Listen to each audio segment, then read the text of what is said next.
binabati ko kayo sa pangalan ng Panginoon Kristo.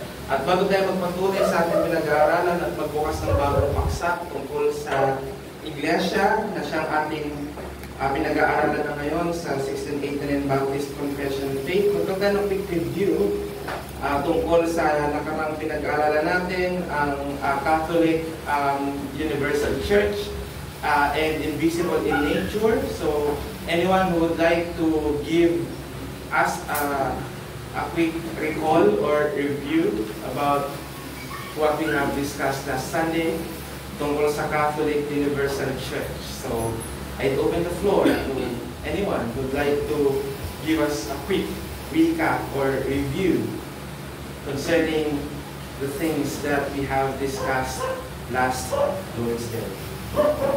Anyone? Sige, Brother Rainier, please. Naunungan ko kasi dati, yung church akala ko, yung Catholic, yung Roman dati, alam yung church dati, physical. So nung last week na, church talaga tayo. Nag-ibig-ibig tayo yung church. Tapos, ano yung invisible churches? Invisible? Invisible? Ayun. And review tayo eh. So kung naman galing sa inyo. So, baka may gusto sumagot ng tanong ni Brother Rainier, ano bang ibig sabihin natin kung sinabi natin ang church ay invisible? Sister Cristaldo. So, mag-discuss natin yung nakausapan natin ng last week is about the universal church or invisible church na kung saan tumutukoy ito sa mga believers na same. Asa, kumbaga hindi pwede point out yung mga tao na nasa loob ng simbahan. Kaya kasi sa kahit anong din or kahit anong. At sa lahat ng panahon. So, sa lahat ng panahon, lahat ng mga iniligtas, lahat ng mga hinirang o pinili ng Diyos, sila ang bumubuo ng iisang universal church. And the reason why it is called invisible is because only God has the eye or the omniscient eye to see the exact number of the elect.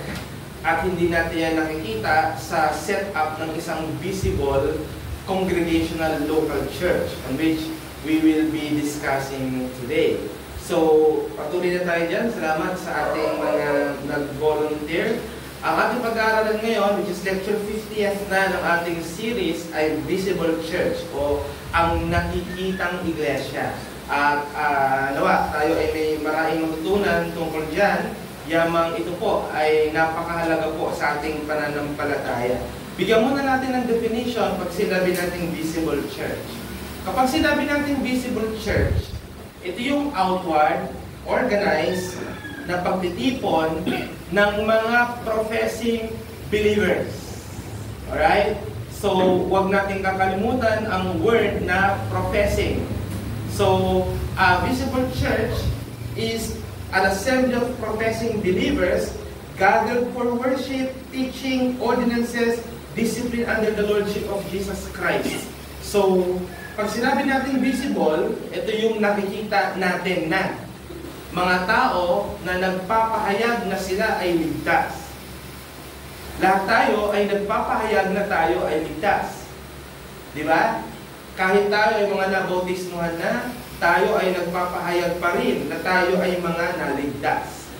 At dahil meron tayong iisang pagpapahayag or one confession, ang purpose natin why we gather or we assemble is for worship, teaching, ordinances, and discipline. And those are exactly what we're doing here. We practice worship.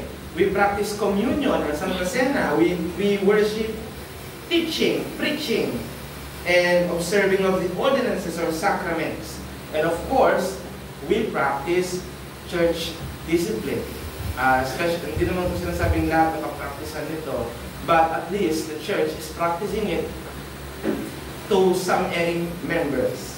So, ang ating pag-aaralan ngayon ay titingnan natin sa paragraph 2 ng Baptist Confession, chapter 26, At sabay-sabay po natin basahin ang confession statement. So, nakalagay na dyan sa ating outward material. So, all persons, ready, begin.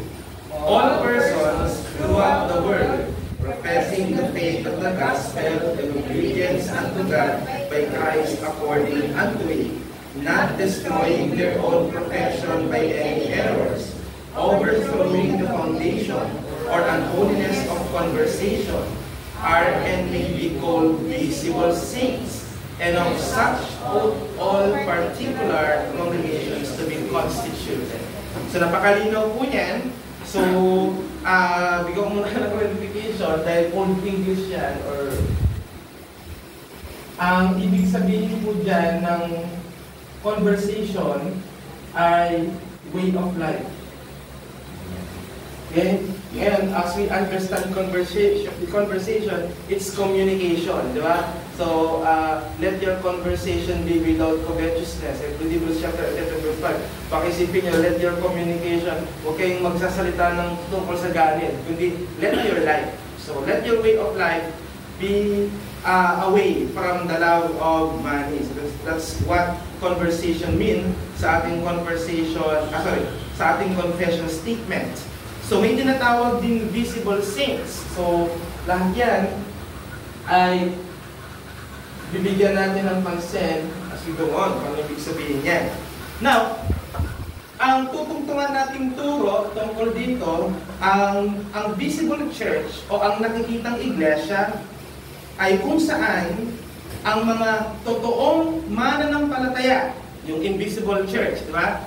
Ay nagsasama-sama, tinuturuan, pinapangalagaan ayon sa utos ng Diyos. So, yan ang ating pag-aaralan. Now, kung pwede na may mga hindi totoong mananampalataya na nasa loob ng visible church, pero dapat ang mga totoong mananampalataya sa panahon natin ngayon ay natatagpuan sa isang visible church. So, yan ang kailangan nating maintindihan. Magsimula ulit tayo sa mga maling pananaw tungkol sa ano ba ang visible church o ang nakikitang iglesia. Mamaya i-convert natin ang visible sa local and congregation. So, yan ang ating pag-uusapan. Una, yung paniniwala na ang pag-iiglesia ay optional. So, pwedeng pumunta, pwedeng hindi. So, yan ang may turong ganyan. At ang turong ganyan ay naniniwala na pwede pa rin maging matapat ang isang Kristiyano kahit hindi siya bahagi o kasali ng isang local visible church. Kaya na sinasabi ko, bakit hindi nakikita ang invisible? Because you don't know simply nasaan lahat ng mga elect. Saan sila naroon? Ilan sa Asia, ilan sa Amerika, ilan sa Africa, ilan sa... Diba? Hindi natin alam. Pero, meron tayong alam. Alin yun? Pagka pinag-uusapan natin ay ang visible at local church. Kaya yung visible, the local church, or visible church, ay kinikilala natin na local at congregational. Ito, itong lupo na ito, wala mo nakikita ang believer. So, lahat na nandito ay saved. Kasi lahat ganito, baptized, di ba? Pero pag may humalo rito na hindi baptized, syempre, ang tingin natin, hindi pa siya naliligtas o maaaring kumikilos pa lang Panginoon sa kanya. Di ba? Pero, tayo ay bahagi ng invisible church na hindi nakikita. Dahil bahagi lang tayo o maliit na porsyento lang tayo ng pangkalahatang iglesia. Pero, tinatawag na tayong visible church kasi meron tayong malinaw na pagtitipon. Malinaw ang ating pagtitipon, malinaw ang ating pagtugon sa mga utos tungkol sa kung ano ang dapat ginagawa ng iglesia, kaya tayo ay iglesyang lokal. Tayo mismo na nagtitipon every Sunday, tayo ay iglesyang lokal. Na bahagi ng mas malawak na kung tawagin natin ay invisible. Now, dito sa church is optional na view, maaari ka raw maging tapat na Kristiyano kahit hindi ka kasali sa isang local o visible na church. Dahil ang mahalaga lang naman ay mayroon kang personal faith. Gusto ko, may relationship ako kay Jesus. At meron kang private devotion. Nagde-devotion naman ako, pastor or brother. Yung karamihan nga dyan sa nag-church sa inyo, sa Sunday lang binubuksan ng Bible. Pero ako binubuksan ko from Monday to Saturday. Diba? So may mga ganyan pangangatwiran. Hindi ko alam kung mayroon na kayo natagpuang ganyan. At ayaw nila sa mga organized na church life, ayaw nila sa membership, at isa pa, ayaw nila sa pastoral oversight. Ayaw nilang matatanong tungkol sa kanilang mga personal na buhay. At para sa kanila, hindi ito essential. Ngayon, ang problema sa ganyang view, hindi ganyan ang practice ng mga apostol. Tandaan natin, bilang church, ang pinaka-pattern natin para masabi natin tama ang ginagawa natin bilang church is to go back to biblical accounts. Ano ang ginagawa ng mga church sa panahon ng Bible? E syempre, after ng apostolic era, natapos na nila writing ng Bible, so hindi na natin yon. Kumbaga, supplementary na lang kung tingnan natin yon. Tandaan natin, sola scriptura tayo. Ang pinakamahalaga sa atin ay yung nakasali sa Bible. Ngayon, dahil church ang pinag-uusapan natin, meron bang area sa Bible na pinag-uusapan ang culture and life of the church? Meron. It's the book of Acts. The epistles, the epistle or apostolic letters ni Paul, general epistles ni Peter, general epistles ni James, lahat yan tungkol yan sa buhay ng iglesia. So kung doon tayo titingin, yung pangangatwiran na basta meron akong personal relationship kay Jesus, that kind of reasoning is absent sa lahat ng mga ecclesiastical accounts sa Bible. Siyempre, kung hindi apostolic, if it is not apostolic, it is not biblical. So, there. The visible church is the ordinary and necessary setting for discipleship, worship, fellowship, and submission to Christ's Lordship. Have you remembered, there was one time, a trend, na kung saan, nauso yung mga bumibili ng very cheap na brace. At kung sino-sino lang na nagkakabit. Di ba? Minsan yung nagtitinda mismo. Siya yung nagkakabit sa'yo. O kaya may instruction kung paano siya ikabit. Siyempre, maraming tao nakatingin sa... kasi itong mukha, ganyan, kapareho rin naman ng itsura, not knowing na it was unprofessionally done or made. So, ano nangyari sa ibang mga bumili nun? Kung hindi nasira ang ngipin, nagpulasan yung ngipin. Di ba? Siyempre, yung brace, hinahatak niya yung ngipin mo eh. Di ba? Ina-align yan. Kung hindi ka dentista, hindi rin yan dumaan sa x-ray para makita kung minsan merong ngipin, nandun na sa ngala-ngala, di ba? Pero nilalagyan pa rin ng brace, nahahatak pa rin, pabalik doon sa dapat niyang puntahan. Pero pag hindi yan ginawa ng tama, mura ang materyales, kawad lang yung ginamit, nakakalawang, di ba? Isipin mo yun, sa bunganga mo, may kalawang, di ba? Tapos kakain-kain ka, hindi ka matetano nun, di ba? Hindi man mahupulasan yung ngipin mo, mamamatay ka sa tetano. Ganyan na mangyayari. Pero anong point ko doon? Ano ang point ko doon? Pag hindi otorisado, delikado. Kaya ang Kristiyano na gumagawa ng mga pang-Kristiyanong gawain na hindi otorisado at hindi sa tamang lugar ginagawa, delikado. Discipleship outside the church. Mauwi sa evangeligaw or disciple chicks. Diba? Ano pa? Mga gawain na nagpapakilala kang, nagsisimula ka ng misyon. Saan ka galing? Hindi sa church. Tapos malalaman mo, pinalayas pala sa church niya. Yan ang mga gawain na illegal pag pinag-uusapan natin ng Bible. Ngayon, bakit natin ito pinag-uusapan? Ang punto natin, ang gathered church, yung nagtitipon na church, gaya natin, dinisenyo ito ng ating Panginoon para sa proteksyon natin. Para sa pagsamba, para sa pagsasama-sama, at para sa pagpapasakop sa paghahari at pagpapanginoon ni Jesucristo. For mutual edification.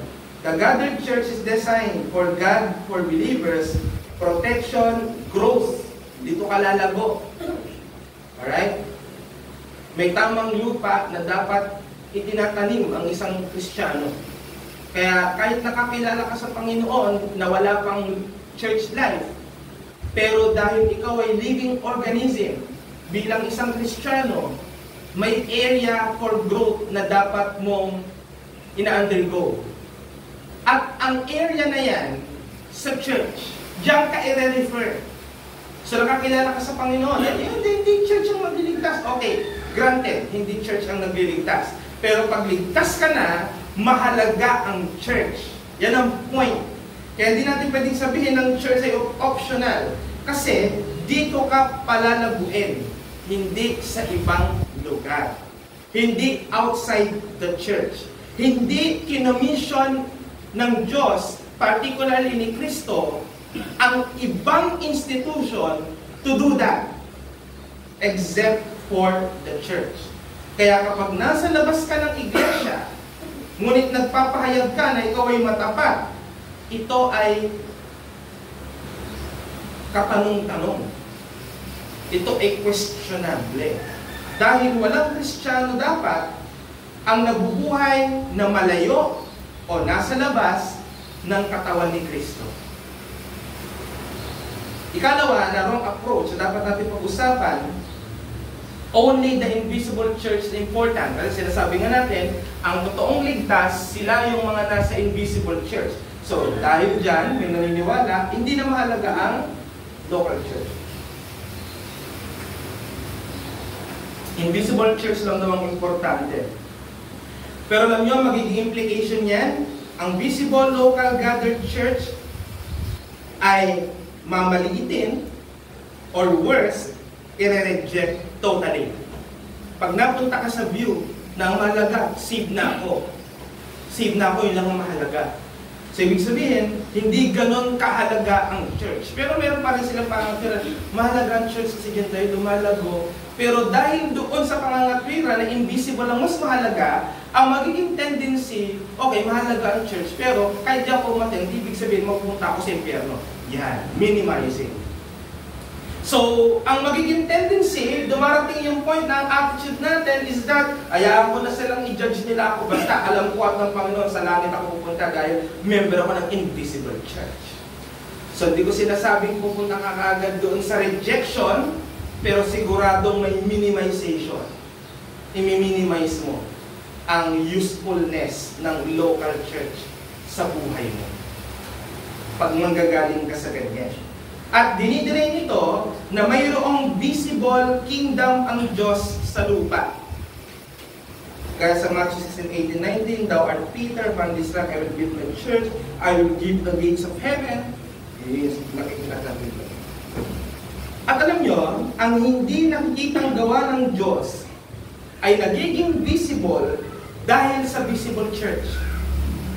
Bigyan kayo ng example. Ano yung bagay na alam nyo totoo, pero hindi nyo nakikita? Hangin. Tama. Mr. Sarin. Pero ano ang nagpapatunay na ang hangin ay totoo?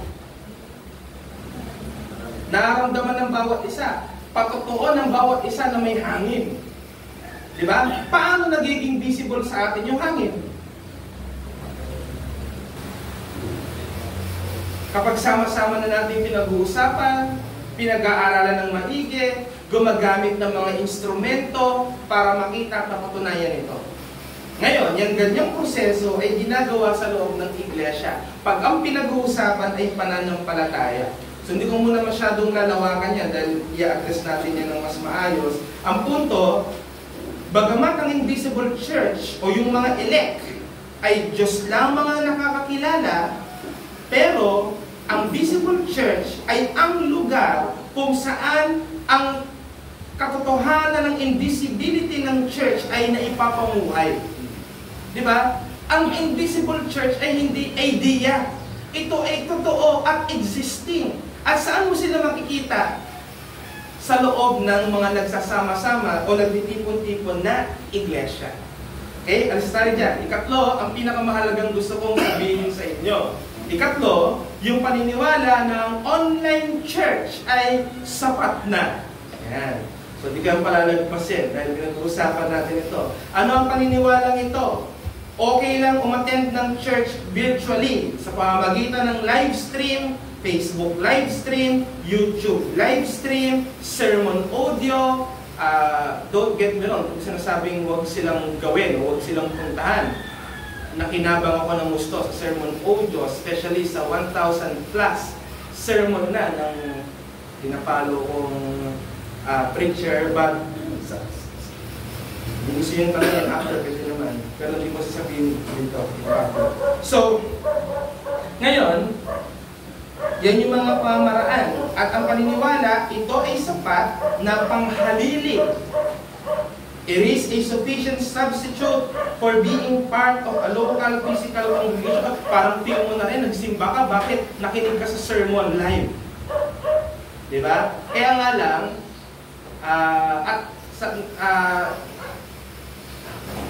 sa bahay or sa home. Okay? Kailan ito nag-start? I believe ito ay naging pamoso nung nagsimula ang COVID-19 pandemic. Lalo na, isa rin tayo sa gumawa niyan while we were disrupted with our worship services. We've done that. Ang problema, yun nga, marami nang na-stuck dyan. At ang isa pang nakita nating maganda sa online platform ay ini-eliminate na ito yung kailangan mo pang mag-travel o kailangan mo pang i-schedule, di ba? At kailangan mo pang makihalubilo sa mga tao. Now, kahit gaano kaganda ito, as it appears to be, pero tatandaan nyo, sa unang panahon ng iglesia, ang kanilang pagtitipon ay in person. Yeah. Alam naman na walang technology dati. Okay, granted. Punta din tayo din mamaya. So the early church gathered in person for teaching, fellowship, breaking of bread, and prayers. Makikita natin yung practice niya sa Acts 2:42-47. We will not read, mamaya na. So yan ang mga nakikita natin. Ginagawa nila lahat yan in person. Alright? Ngayon, may hindi magagawa ang online worship. Alin yun? Taking communion. Pwede ba natin ibigay sa screen yung tinapay at yung alak o yung katas ng ubas? Hindi rin magagawa ng online ang ginagawa natin after ng service where we can commune with each other. We can shake hands. We can talk in private. Hindi yan magagawa. Hindi mo nga makita yung buong congregation dahil ang pinapakita lang yung nagpipreach. Diba? Ang napapanood mo lang yung nagpipreach. Karamihan pa sa mga sa online sermon, yung mga singing, ini-skip na, dinidiretso na doon sa, diba? Yan ang mga nagiging, samantalang yung mga nasa church, kahit gaano kainip doon sa kantahan, hindi mo kayang ma-skip yun. You have to witness that. You have to be a part of that. Pero ang kapangyarihan ng mga nasa online, they can skip or they can pause at punta muna sa Lazada, punta muna sa Shopee, balik ulit pag nakatayo na si pastor sa pulpit. Note, watching a sermon is not assembling with saints. Ang definition ng church ay assembly, not watching a sermon. So, watching a sermon online is not worship.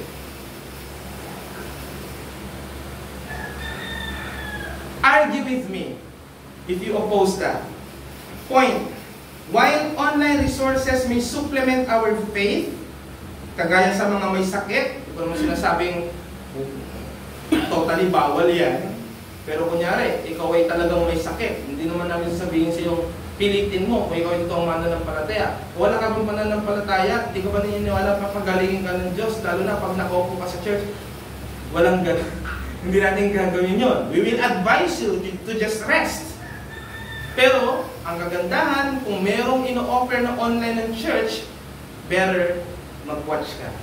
Para at least, nasusupplement ka. Pero, supplementary or supplements are just supplements. Kahit yung Enervon na nangangako ng maraming vitamin rich in different vitamin A, B, C, D, F, G, A, hanggang Z, diba? Na vitamins, you cannot substitute food for that. Yung totoong food, hindi mo pwedeng i-skip yan at mag-Enervon ka umaga, tanghali at gabi. It's just a supplementary. Same goes with local assembly of the saints. Hindi nila ma-replace ang visible at local church. Right? So yan ang mga wrong approaches natin. Now, punta tayo sa pinaka-doktrina. Ano ang visible church? Ito na. Ano ang nakikitang iglesia? Una, malalaman mong totoo ang isang visible church o ang isang congregation kapag ka meron siyang mga visible marks. Kung kayo ay kung kayo ay pumapalo kay Mr. Mark Dever ng 9 marks, di ba? Meron siyang book na 9 marks of a healthy church. Sa kanya 9. Sa akin 3 lang. 3 lang ang, at least, ang gusto kong i-share sa inyo na ito yung magpapakita, totoo ang church na napasok mo. Right? At kung meron ka mga katrabaho na naghahanap ng church, malayo nga lang, pwede mo silang mai-recommend sa church na masisiguro mo totoong church ito. So let's explore it. Number 1, ang totoong church, bago pala yan, bibigay muna akong note, hindi pwedeng dalawa lang, o at least may isa lang sa 3. Dapat yung 3 present. Pag absent yung isa dyan, naaagnas na yung church na yan. Okay? So, hindi pwedeng inegosyo ito na, pwede ba? Yung number 1 muna yung workout namin? Hindi pwede. So, ano unang visible mark na totoo ang church na pinasok mo? Letter A, they preach expositionally. Hindi ko sinasabing preaching lang. Ha? Hindi ko sinasabi, at least hindi nagtuturo ng prosperity gospel. Hindi. Expository. Malinaw. Hindi pwedeng ibang paraan. Hindi ako magtatanggap na sabihin, gusto mo lang mapakinggan expository preaching. Kasi yun ang dapat. Argue with me if you don't believe that. 2 Timothy 4:2, please read. Sister Sarah. 2 Timothy 4:2, preach the word, be ready in season and out of season, rebuke, and exhort with complete patience and patience. Paano ba natin dinidefine ang expository preaching? How do we define expository preaching? Sabi rito, preach the word. That itself is what expository preaching is. You preach the word alone. Hindi ka mag-preach na ang source mo ay outside the Bible. Pero general principle lang yon, ha? General principle lang, hindi yun ang pinaka-ibig sabihin ng expository preaching. Be ready in season and out of season. Ito ang mga nilalaman ng expository preaching. Convince.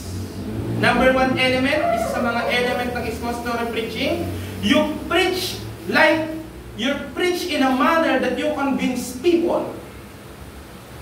Pag ang preaching mo, biblical na, tapos mga kapatid, maniwala tayo dito. You're not convincing. Get out of that pulpit. You're not right to be there. You preach in a manner that you convince people. Lagi ko sinasabi, when Charles Spurgeon preached, sinigaw lang niya yung repent for the kingdom of heaven is at hand. Hindi pa niya pinapaliwanag. Pero yung nandoon sa loob ng church na hindi naman miyembro, nandun lang kasi nagpipintura, kinomission o binayaran para magpintura, narinig niya yung sigaw na yun. And he was convinced. Sabihin niyo, Holy Spirit ang nagko-convince. Holy Spirit ang nagko-convince, pero again, may visible manifestation yan. Nakikita ba sa preacher na meron siyang convincing element? Pag mukha ka lang lecturer, giving ng information, problem yan. Bukod sa convince, rebuke. Baka masyado kang mabait, ayong na-o-offend ang kapwa mo, paano kung ang text mo ay ganon? Paano kung ang text mo ay nag-a-address ng particular sin na kailangan ay i-expose mo in your preaching? Kaya na expository. You expose the text. You explain the text. And you remain faithful to the text. Remember, there was a time when Charles Spurgeon, kasi pag expository preaching, Charles Spurgeon ang laging nagpa-flash sa isip ko. So lagi ko siya mababanggit. There was a time where Charles Spurgeon heard his student preach a certain text. Diba? Tapos, very prepared yung ano niya. Siyempre, consult ng mga theological books, consult ng mga commentary. Anong problema? Pagka mayaman ka sa commentary, ikaw, hindi ka marunong mag-interpret sa sarili mo. So, he tried to consume all sort of commentaries that he had. At naging very informative ang kanyang take sa text. Only Charles Spurgeon commented afterward, and what he said is, what you said is true, but that is not the truth of your text. So, ganyan kakomplikado ang expository preaching. Kung sinabi mo sa congregation, ito ang text ko, see to it na yan ang sasabihin mo.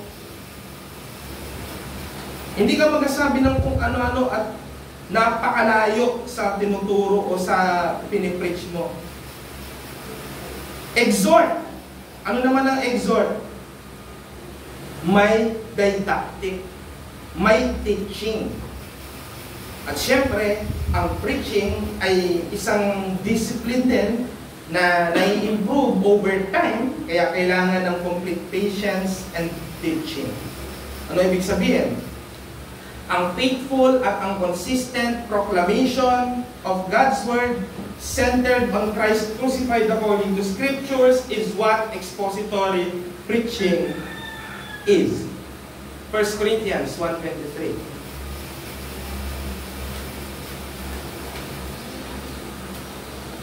Okay? Basahin ko sa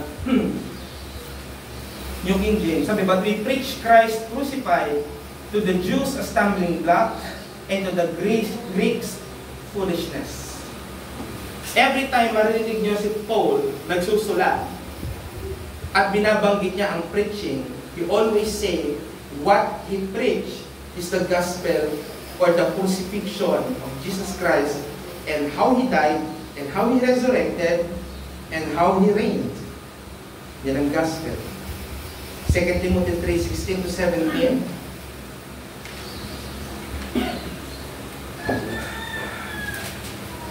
All Scripture is given by inspiration of God. Salamat ang inspiration ay hiningahan ng Diyos, kinasihan, and is profitable for doctrine, for reproof, for correction, for instruction in righteousness, that the man of God may be perfect or complete, thoroughly equipped for every good work. Paano na-equip ang isang tao o isang mananampalataya? Sa matinong expository preaching. Kapag ang isang miyembro ng iglesia, ano-ano pinagsasabi o walang laman ang pinagsasabi, ang unang mong tatanungin dyan, sino mga preacher dyan sa church? Yan ang unang binabalikan. Kasi magre-reflect yun kung ano-ano ang pinapakain sa kanya. Sa office, may mga pagkakataon na kapag may lumalapit sa station ko para magtanong, tapos naaamoy ko ang sibuyas galing sa dinakdakan, yung agad ng tanong ko, kinain mo? Dinakdakan. Kasi sisingaw siya eh. Maaamoy siya. Same goes with people in the church. Kung ano ang pinapakain ng preacher, diyan, yan ang lalabas. Ngayon, pag naiintindihan ng kumakain, mali itong pinapakain mo, aalma siya. Yeah? Pero pag walang umaanman, gusto nila yung pakain sa'yo. At gano'n ang kalalabasan. Kaya anong preaching dapat ginagawa sa loob ng church? Dapat doctrinally sound. Maraming preacher, iniiwasan maging theological sa kanilang preaching. At hindi siya dapat. Alright? Huwag mong iwasan ang theology ng text mo. Kapag ang text mo ay bumabanggit ng isang mahalagang doktrina, sabihin mo siya, hindi naman kasi yun yung tema ko. Ang tema ko tungkol lang dito sa bagay na to. Then, ang preaching mo, topical and not expository. Kaya nga po, ayoko maglagay ng title sa sermon. Hanggang marami. Bakit? Kasi kapag nilagyan ko na siya ng title agad nang hindi ko pa siya pinag-aaralan, naglalagay ako ng bakod sa malayang pagpapaliwanag ng text na yun. Ewan ka muna maglalagay ng title. Masama sa preacher pinag-ahanda ang mabuti yung title Pinaganda ng maigi yung title Kaya kung ano-ano pinaglalagay sa title, United Kingdom, kung ano. Ang kinalabasan, yung laman, di ba?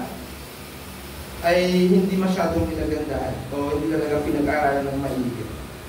Dapat doctrinally sound, expository. Ang dating definition expository sa church na to, nagpe-preach ka ng buong chapter, hindi textual yun, textual pa rin yun. Ang expository preaching, kahit isang verse lang yan, naging true ka sa text na yun.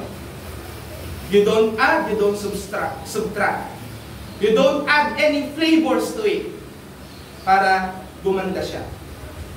Simple explanation, imperatives, challenges na dapat dyan lang din matatagpuan. Hindi dapat ito sa tradisyon, ay, pipilitin ko maging 2 points yung sermon ko kasi lahat sila 2 points. Hindi wala kaming ganyan tinuro. Hindi porque 2 pointers kami, magiging 2 pointers din kayo. Baka nang sabihin nyo, ay, hindi ako mag-2 points kasi baka isipin ng gagaya ko, mag 4 points nga ako. Tapos sa pag 4 points mo, sa kalahating oras ka nandyan. Maling disiplina. Colossians 2:8. Pakilasa na rin yun.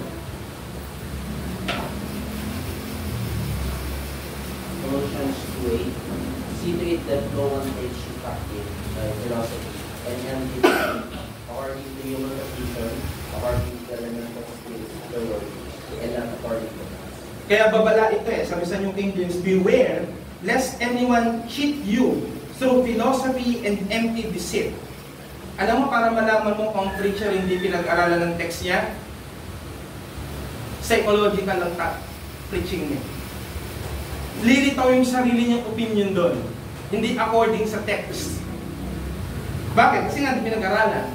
Pero pag pinag-aralan, pinagpaguran, at nanood ka pa ng maraming sermon tungkol doon para makuha mo ng maigi, magiging masarap siya.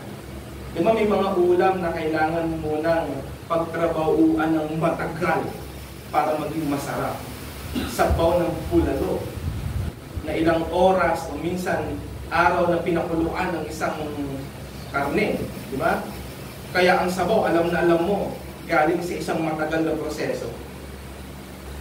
Pero pag minadali, kagaya nung minadali yung paggawa ng lambanog, nilagyan ng anong klaseng alcohol yon para magmukhang kala mo tama na, yung pala, laso na siya sa katawan.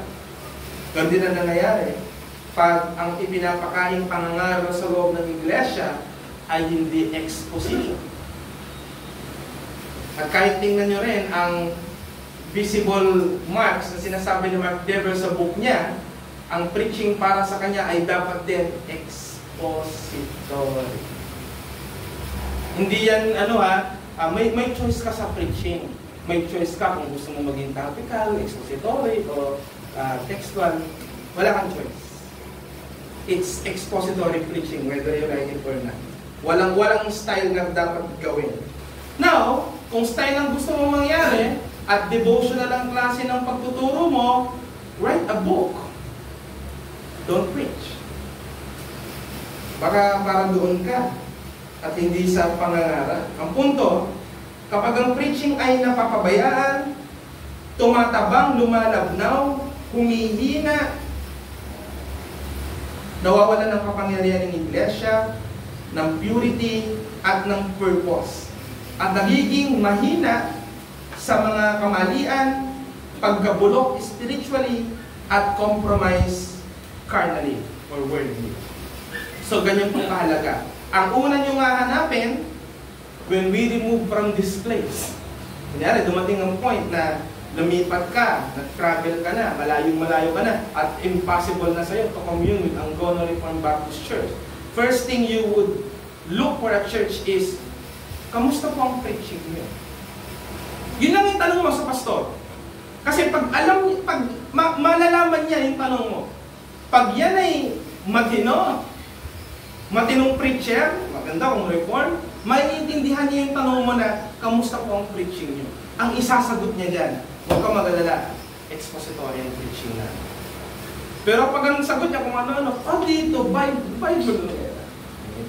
Makinig ka ng sample preaching po. At doon malalaman. Kung ano ang isasagot. Ang tanong lang ay, kamusta po ang preaching niyo? Yun ang isasagot niya kaagad kapag siya expository. We preach here expositionally. Ikalawa, dayasan na natin yung preaching. Right administration of the ordinances or sacraments. Dapat, ang church na yan, nag-exercise ng mga sakramento. Ilan ang sakramento, Daniela? 2 lang. Alin yung 2 yun sa ring? Baptism at Santa Cena o Lord's Supper. Ang baptism, yan ang sinasabi sa Matthew 28:19, go therefore and teach all nations, baptizing them in the name of the Father, Son, and Holy Spirit. And Acts 2:41, they continued to gather, breaking breads. Di ba? Yun yung Lord's Supper. So, pinapagawa yan sa atin. Lord's Supper, 1 Corinthians 11:22-26, yung laging binabasa ni Pastor, yung, di ba? And when he had given things, he took the cup, he took the bread. Di ba? So, yan. Alam na natin yun. Tungkol sa Lord's Supper yun. Itong 2 ordinances na ito ay instituted ni Christ na dapat ginagawa ng church. Kapag hindi ang ginagawa ng church, hindi ang true church. Okay? At it is ought to be a daily practice. Hindi daily na araw-araw, kunyari regular. Diba? There are churches who practice this once a month. Still healthy. Kasi at least once a month. Pero ang question ko na, yung gumagawa nito annually or yearly. Diba? Nabigyan ko kayo ng example kung bakit delikado ang annual Lord's Supper. Ikaw, Brother Rainier, kunyari, yung suot na yan ni Daniela, June 29, 2026, matatandaan mo ba yan? Hindi mo naman matatandaan. Yun ang sinasabi. So, kapag yearly lang natin yan gagawin, malilimutan mo ang mga detalye tungkol dyan. Hindi na siya memorya. Hindi na siya remembrance. Ano na yun?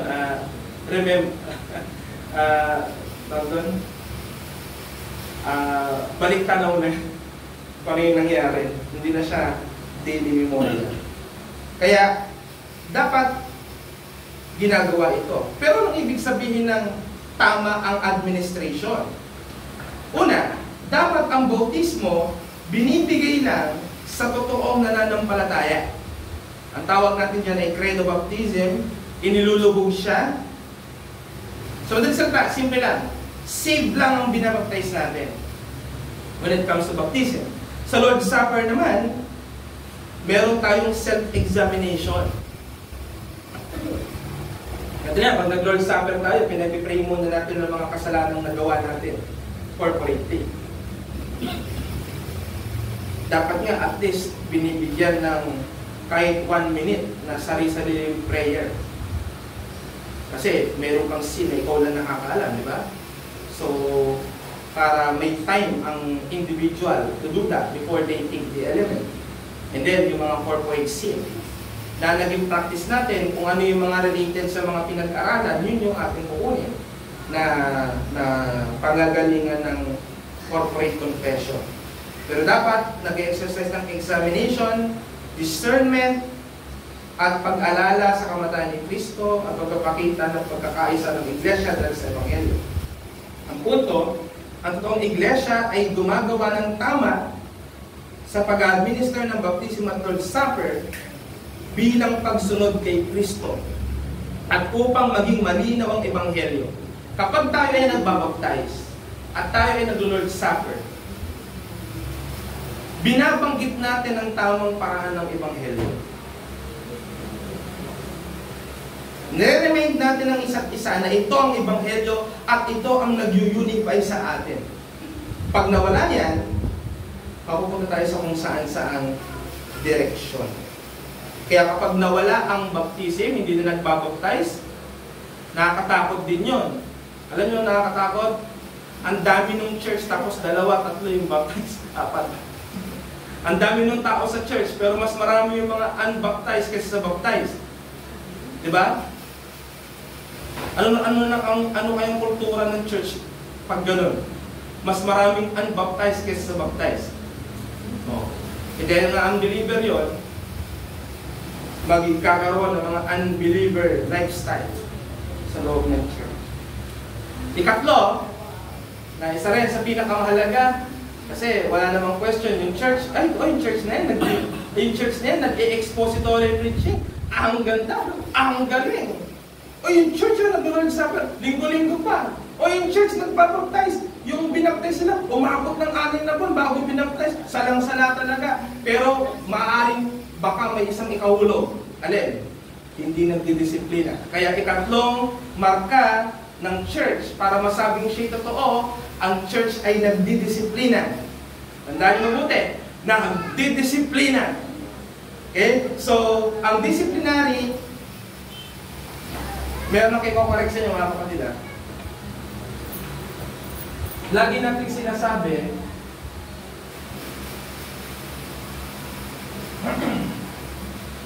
sinasabi, yung term na yan, DA, or disciplinary action, para sabihin, dinidisiplina natin yung kapatid.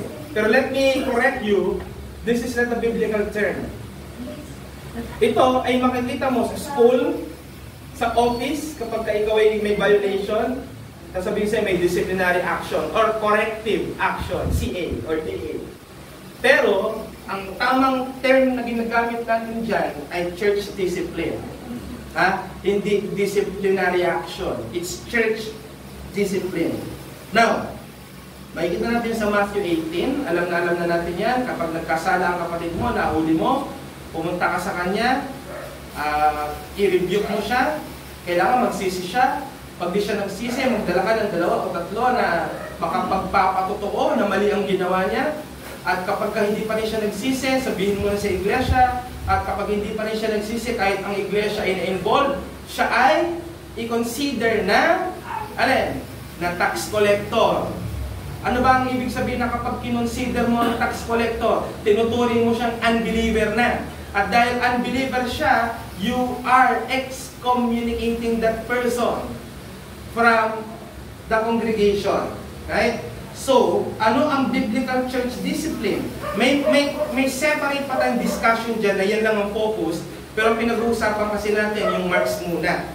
Ang church discipline, according to 1 Corinthians 5, is purge the evil person from among you.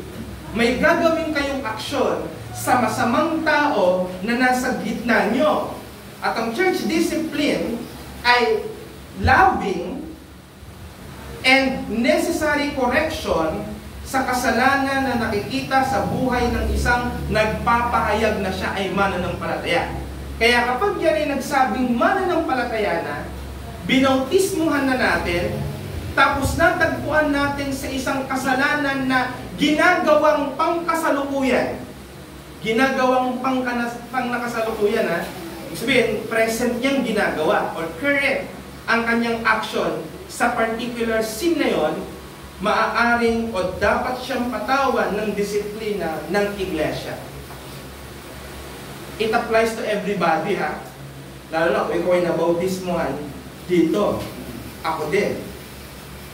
Merong 2 klase ng discipline. Yan muna ang gusto kong linawin sa inyo. Yung una, lahat tayo nakakaranas nito. Alin nito? Yung formative discipline. Alin po ba yung formative discipline? Yung kapag ikino-correct ang behavior natin as Christian sa pamamagitan ng preaching, Bible study, Sunday school, yung mga general na pagtuturo. Di ba may mga area na tinatamaan ka dahil alam mong ikaw yon? Yan ay formative discipline. Kaya magpasalamat ka sa Panginoon dahil doon, hindi mo na kailangan i-deal individually para dyan. Ikaw pa lang mapapalalahanan ka. Pag ang pastor sabi, mga kapatid, di ba? Huwag kayong maging mapagtungayaw. Mapagtungayaw ka, di ba? So, kapag ka narinig mo yon, meron ng pagtatama na dumarating sa'yo kahit hindi ka individually i-deal.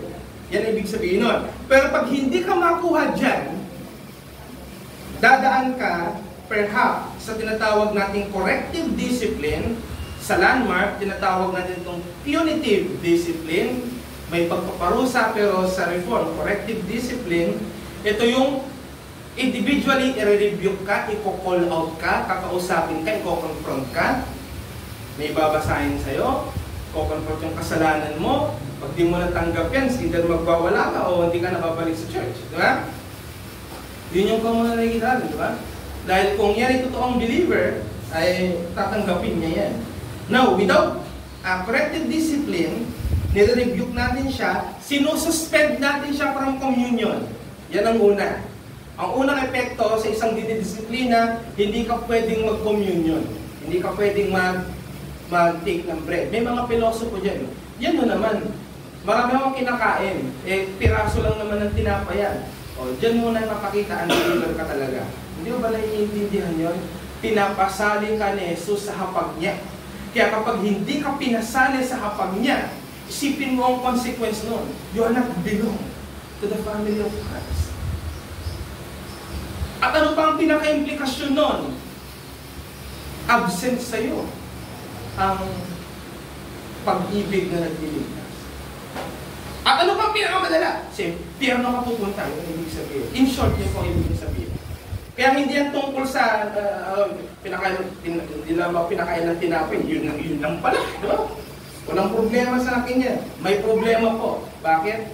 Dahil kapag hindi ka pinapasali sa communion, nakikita ng iglesia na hindi ka kasali sa pamilya ng Diyos. Ang punto, kung walang disiplina sa loob ng iglesia, a church cannot uphold holiness or distinguish between the church and the world. And lastly, ano ang relationship ng visible at invisible church? I will give it to you to review for yourself, and I will not discuss it in this session. Next session, we will be discussing about, yung number 2, tungkol lang yan sa ano ang kaugnayan ng visible church at ng invisible church. So please read it sa sarili niyo na lamang as we are not going to explore it today. So next week, maganda yung pag-uusapan natin tungkol siya sa, napakaganda niya, ma-appreciate niya siya, at lalo kayong maiisip nyo, ano kaya pwede kong maitulong sa church. Dahil ang pag-uusapan natin is yung the fallibility and imperfection of the church.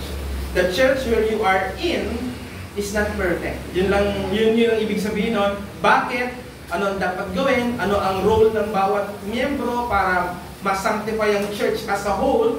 So yan ang ating pag-uusapan next week. Let's go to the Lord in prayer. Namin Diyos, nagkapasalamat po kami sa bagong talakayan na aming pong pinag-usapan na mahalaga sapagkat bukod sa iglesyang pangkalahatan ay nagtalaga ang aming Panginoon ng iglesia na lokal kung saan natututukan ng mas maigi at maayos in a pastoral level ang bawat miyembro na papanitili ang kabanalan, pag-observe ng mga sacraments at nai-apply accordingly, religiously, ang discipline sa mga erring members. At dahil sa mga ito ay nagiging healthy ang spirituality ng bawat miyembro, lalo-lalo na po ng church as a whole. Kaya dalangin ko po na patuloy kaming mag-uphold sa mga visible marks na ito, sapagkat ito ang naging ordinary means of grace ninyo upang lumago in a right manner and track ang church sa dapat po nitong tumuhin at landasin. Salamat po, Panginoon, at i-bless niyo po ang aming pong mga tanungan sa umagang ito, the rest of the services na gagawin po namin for you sa araw po nito. Salamat po, at ito ang aming dalangin sa pangalan ng Jesus. Any question? Any question?